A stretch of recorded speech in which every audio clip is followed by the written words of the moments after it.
fellow Starlights, GE here. Ooh, that was weird. Anyways, growing up, I was the generation that got to experience My Little Pony Friendship is Magic in its prime. And let me tell you, it was something alright. From the shows to the movies and the spin-offs, I was obsessed with My Little Pony and was even a brony for a short period of time. I know, hold your tomatoes, I was not. My old YouTube channel from when I was like 10 years old was actually a toy channel, and my, quote, mascot was Minty, which is why she's still one of my favorite characters, even though she doesn't really appear in the show at all. I would watch tons of videos detailing fanon and headcanons of the different ponies, and what happened before the events of the show. This was when everyone thought Firefly was Rainbow Dash's mom. I would make my own characters too, but this video isn't about OCs. I've already done that recently. Among these videos I would watch, there was one that I was super obsessed with, and that was the Next Generation AU by Kiana Mai. If this name sounds familiar, then you most likely have heard of the show Pretty Please I Don't Want to Be Magical Girl, the indie pilot by the same person. Yeah, I didn't know they were by the same person until I decided to do some deep diving a few months ago and found them all underneath her Deviantart page. This AU is my Roman Empire. When I tell you I think about this thing more often than I should, I really do, especially one of the characters, which I'll get into in a minute. Her design is just so good. I would watch tons of compilations of photos of the characters with different music playing in the background as the pictures would just slide onto view. Not very entertaining, but I was hooked. There were even comic dubs of all the new characters interacting with one another. So, because I recently discovered that I still have one of those videos archived, I decided to re-explore the world of Equestria through the lens of 2014 headcanons and AUs. So, let's get into it. My Little Pony Next Generation AU debuted in late 2013 on DeviantArt in what was known as the Kilalaverse. The characters were based on various ships within the My Little Pony community and featured the fan-made kids of these couples. A lot of people would make fan art and stories of these characters as well on friendshipsmagicfanfic.com or .net. I'm gonna focus on the main guys that are featured more prominently and just kind of mention the others. The main cast included Crystal Clarity and Turquoise Blitz, the daughter and son of Rarity and Spike, Prism Bolt, the son of Rainbow Dash and Soren, Golden Delicious, the son of Applejack and Caramel, Cotton Candy, the daughter of Pinkie Pie and Pokey Pierce, Starburst, the daughter of Twilight Sparkle and Flash Sentry, Illusion, the son of Princess Celestia and Discord, Nidra, the daughter of Princess Luna and Supernova, and Anthea, the adopted daughter of Fluttershy. The more lesser main characters are Appy, the daughter of Applebloom and Pipsqueak, Pixelbit, the daughter of Sweetie Belle and Buttondash, Echo, the daughter of Scootaloo and Rumble, Valiantheart, the son of Princess Cadence and Shining Armor, Red June, the daughter of Big Mac and Cheerilee, Creme de la Creme, the daughter of Fancy Pants and Fleur de Lis, Whirlwind, the daughter of Thunderlane and Cloud Chaser, Dove, the daughter of Trixie Lulumoon and Starlight Glimmer, which, just side note, I love this character's design so much. Oh my god, the wings just, they eat so hard.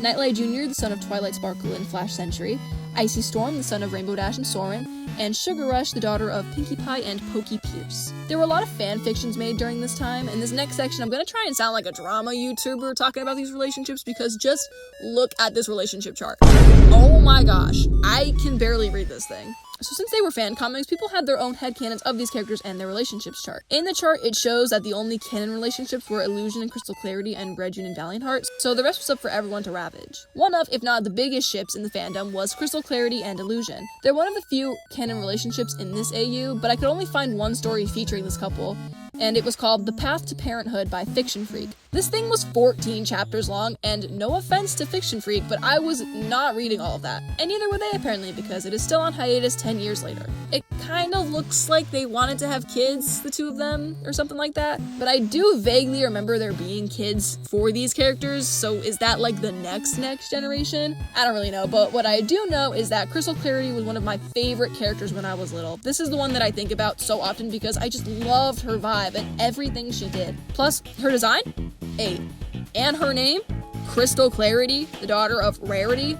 I love it. Also, it was really weird to go back and see that the main ship was Discord and Celestia with the son being Illusion. I mean, I do remember people saying that they had tension in the show and there being a lot of fan works about their past together. Oh my gosh, niche reference alert.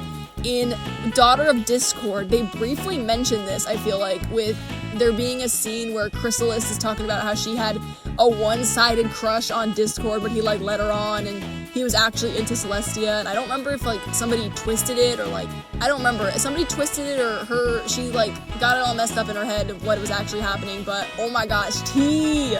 That was so tea when it happened. But anyways, his design Illusions was a pain to draw, but it looks really cool in the original work. One of the other popular relationships was Anthea and Turquoise. Anthea is not completely blind, but is very much blind, she can only really see blobs of colors and can kind of distinguish people from that. Oh my gosh, I'm so sorry. I was reading the bios and this one part genuinely sent me flying when I read it, but it says, quote, because of her blindness, Anthea can be a bit ... sensual. I read it and I really was out here thinking that it meant like her 5 senses, like, oh, she's just in touch with her other senses. No, it just means that she likes to get touched. And then they follow it up with, oh, she likes hoof holding and hugging and things like that. But that's such a weird way to phrase it. Like, no offense or anything, that's such a weird way to phrase that. Anyways, it was pretty well-rounded that Anthea and Turquoise were a couple as well, with just one exception that I'll get to in a minute. Even Kiana kind of implied it, but not actually, since the relationship chart doesn't state it, by releasing a comic about the two having a sleepover during a thunderstorm. Okay, I'm gonna interrupt real quick and just say I was wrong. Because of how this relationship chart looks, I actually could not see that. They are the third canon couple. The only 3 canon couples are Clarity and Illusion, Valiantheart and Red June, and Anthea and Turquoise, but I couldn't see that, so anyways, it's really cute, honestly. While I was researching, I found the fanfic website, which is just what you would expect, but I found a really cute story by notarealpony.com called Under the Stars, which is about Anthea and Turquoise's first kiss, and I definitely remember this from when I was younger, and it was really fun to read it again. I was getting all giddy like a kid. However, there is another male, Nidra, who is the daughter of Princess Luna and Supernova, who is a fan-made Bat Pony character, apparently also has feelings for Turquoise and is jealous about his relationship with Anthea, according to the comic by Biko called Love is Patient. Though there's a sequel comic to this where Nidra grows closer with Anthea after the first story, and it leads all the way through Anthea's life until she passes of old age. But Nidra and Turquoise are still alive because they are not immortal but have longevity. So she's just dead. That's so sad. And then, cause Turquoise is still half dragon, he's still alive. So I'm pretty sure him and Nidra get together because Anthea was saying that he's having a hard time coping with the fact that, you know, the love of his life was dying. So I think they were together at one point also, but I'm not entirely sure. There's also a story that ships Prism and Anthea called Love is Blind, and it's through Prism's perspective, but I don't really care much for that ship, so we are moving on. Another ship I remember liking was Golden Delicious and Sunburst, mainly because of this one artwork I ate up as a kid. I just love the wings on his back. I think it looks really cool. The story is called Stars in His Eyes by the Princess Rarity and features this couple as well as Prism and Whirlwind too. Basically, Starburst offered to help Golden Delicious on Sweet Apple Acres with some handiwork, but ended up falling asleep because she hadn't slept the night before and instead did other stuff, I guess. Golden Delicious brought her back to the house on the farm and let her sleep on the couch. When she woke up, he made them breakfast or whatever, lunch. I think it was late afternoon. They had grilled cheeses and something like that. And she started rambling about not being interesting and being really boring. When Golden disagreed, he started naming things that were good about her, with the last one being that she was pretty. And then Prism and Whirlwind and Cotton Candy ruined the moment by asking Starburst to bail Crystal Clarity out of jail for setting something on fire. But I thought this story was really cute and kind of corny, and I'm such a sucker for corny things. Ugh, it was really good. So I was going to try and decode the relationships chart, but I actually could not recognize any of the silhouettes, and I think it partially has something to do with the fact that not all of the characters are posted still publicly on Kiana Mai's Deviantart, and I don't know why that is, but there were certain, like, heads that I just could not understand, so it was like trying to decode the Rosetta Stone over here, alright? You just had to live in the moment to read what it said. So I am so sorry, but I could not read this at all. I'm gonna get a little corny and nostalgic here for a minute.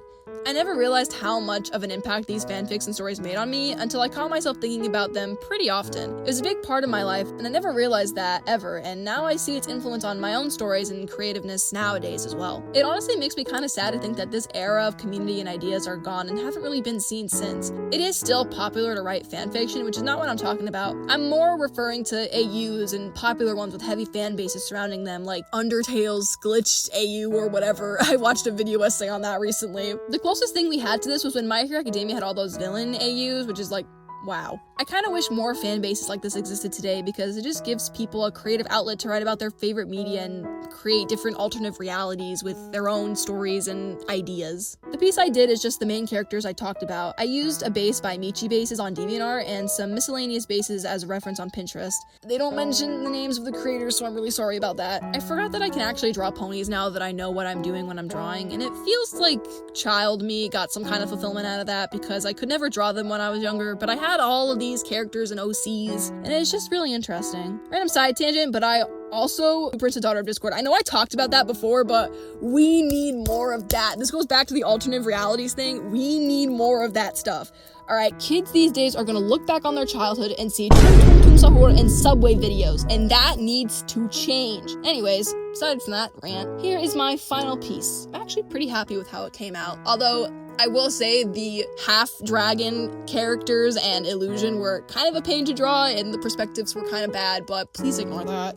And that's it for today's video. It was very random that it popped into my head recently, but I'm really glad that I actually went through with it. I hope you guys enjoyed listening to me ramble about my childhood Roman Empire. I know my upload schedule really sucks recently, and I'm really trying to get into a better flow with drawing and posting. I recently finished up my first semester of my first year of college, so I'm hoping that I'm gonna be able to get more content out over the summer in the next couple of months, and hopefully when I get back to school, I'll be able to chop it up a bit more and be able to focus on both. But anyways, thank you, my starlights, for watching. I'll see you in the next one. Bye bye!